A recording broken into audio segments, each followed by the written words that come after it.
lâm tô lấy mẹ mô đường quay đôi mi cô tô lâm tên lo đời ta để vì cơ ta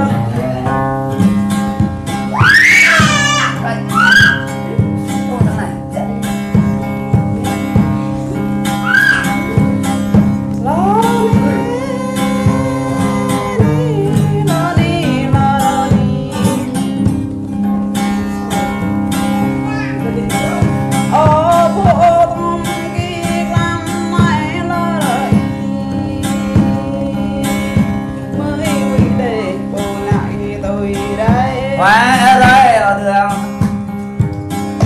mới quy đây tay tôi vô lo đời vô khi được vào cái quay đất ở đường mới này đưa tu phong nếu lo đời mới một bầu thảo quắm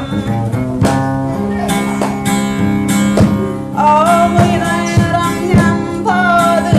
lo đời vô núi mình về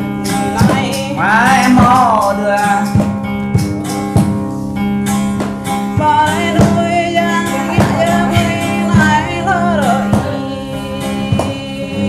núi ta tầm như tòa mới quay tam tam ở đường